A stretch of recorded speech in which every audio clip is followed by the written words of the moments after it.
Hi, I'm Lisa from the Dog Play and the Dog Learning Centre. I'm here with another vlog, and today's topic is other people's dogs. They're really cute, aren't they? So I love all dogs. I love all animals. I love dogs. And I'm one of those people that when I'm out and about and I see them, I appreciate the cuteness, I appreciate the quirks of their behaviour.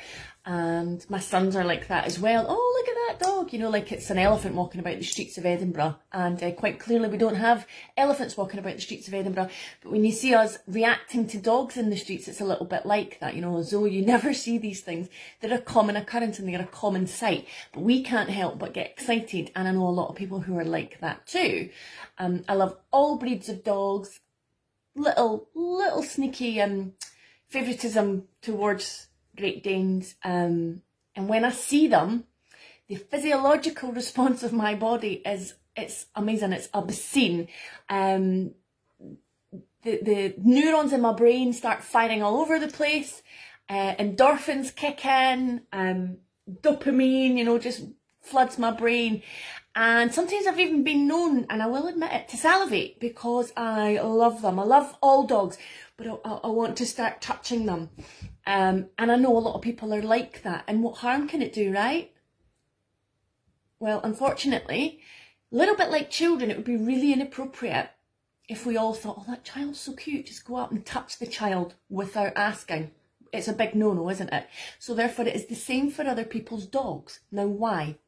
Well, for an example, my Great Dane, he passed away in March, but he had issues with strangers, in particular with men. So if he didn't know you, he didn't want you touching him.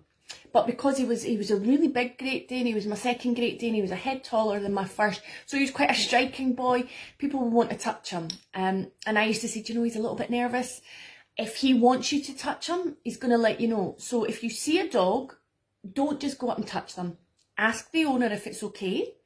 Put your hand out to offer the dog a scent of yourself. And if the dog comes forward, it's an indication the dog is interested. If the dog doesn't come forward in any scenario, the dog doesn't want petted right then. So therefore, it wouldn't be for the dog, it would be for you.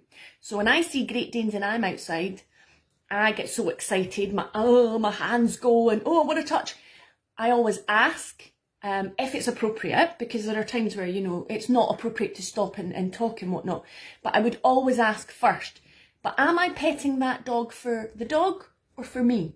Well, it's 1,000,000% for me. So whilst we feel like, oh wow, you know, we want to touch that dog, is it appropriate? Is it for us or is it for the dog? So I used to always have to say to people, you know, put your hand out if my Great Dane comes forward. He's interested. If he's not, then sorry. He's nervous and the pet would be for you. It wouldn't be for him. And I've met many people over the years of having him that wanted to pet him. And sometimes you'd go forward and he'd be grand. And other times I'd have to say, no, please don't. Or they wouldn't ask. They'd go up and they'd start touching him. And this happened one day where a woman just went, oh, he's gorgeous, straight up to his face, down to eye level, so directly threatening. And he popped her in the face. Now, he didn't bite her, but he bopped her and mouthed her. And I don't know who got the biggest fright, her or me. But after we spoke about it afterwards, she said to me, I realised now you've said he was scared of strangers. I've went right into his space, right into his face. What else could I expect? It's not the dog's fault. You know, we can't just assume that they are subservient beings and we can do whatever we wish to them. That's not right. You know, like we'll say to our kids sometime, can I have a cuddle? And sometimes they won't want to. And, you know, it's not appropriate, it's not fair to just make ourselves, throw ourselves upon someone or something, be it one of our dogs. We really need to think about that. What does a dog get out of petting? Yes, dogs are social animals. They want to be close to us. They want to be near us at times, but it's mostly to their person or their family. If you go into somebody's home and there are dogs all around you, that's fine.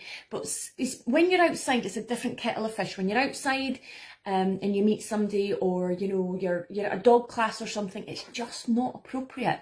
You have to ask first. But like I'm saying, most of the times we want to do these things, it is for ourselves. It's not for the benefit of the dog. And often it can be to the detriment of a dog. If you have a puppy and people just want to take it and they're holding it and pass it around, lifting all the time, encouraging that puppy to jump, you're going to create problems for further down the line when that puppy is much bigger and people don't want to pass it around and people don't want that big dog jumping up. So whatever you don't want your big dog doing, you don't let your small dog do.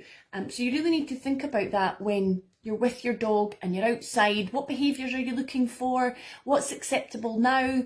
And is that going to continue into the future? And it's the same with people fussing over your dog or your puppy when they're outside. Is it for the person? Is it for the dog? Is this to continue? If a puppy is used to everybody fussing over it and talking to it, that big dog is then going to want everybody to fuss over and talk to it. And when you've got a big dog, if it's things like jumping or just general excitement and bounding all over the place, it's not really acceptable.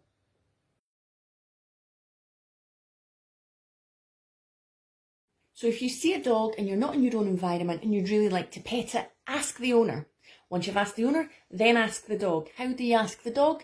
You put your hands out and you let the dog sniff your hand. You are looking for a forward movement from the dog. If that dog turns away from you, turns to the side, it's a clear indication he's not interested. If they come forward, let them sniff. That's still not an invitation for you to go and then pet. Let the dog sniff. When the dog is sniffed, give it a few seconds. Once it's got its information, if the dog approaches with a relaxed, soft mouth, which you're really looking for the mouth to open, a soft body, nothing tense or rigid, and a soft tail wag, but the tail has to be in line with the hips. You're not looking for anything that's too erect. So these are the things you're asking for. Once you've got those body languages, that communication from the dog, you're looking for the dog to give a forward movement towards you, to, an invitation to be petted. If you don't get that, the dog probably doesn't really want to have anything to do with you. And that's okay, because we wouldn't want strangers coming up to us in the street and thinking, well, I like the look of him or I like the look of her, so I'll just have a wee pet. And it's much the same for dogs. Although in society we think, oh, they're there to be petted. By their owners, by people that they know, not by strangers, because you are exactly that to the dog. You are a stranger. So you need to ask if it's okay. And if it's not okay, don't proceed. And that's when sometimes we get bitten.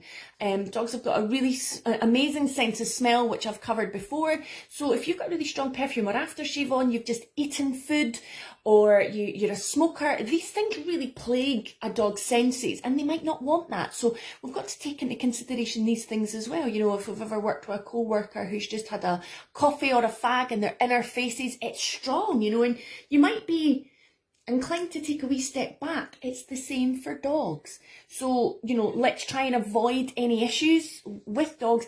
Give them an invitation, can I pet you? And if it's a no-go, if these signals are coming back, don't pursue it. The same when we're in a class, you shouldn't be touching dogs when you're in a puppy class or a dog training class.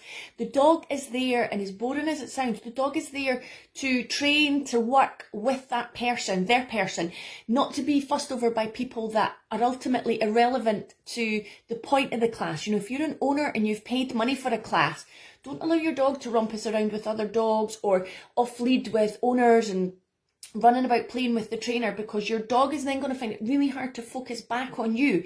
You're there to get your money's worth. Not everybody needs to pet your dog. And like I did with my Great Dane, I would often say, well, every time I would say, look, he's a nervous guy, put your hand out.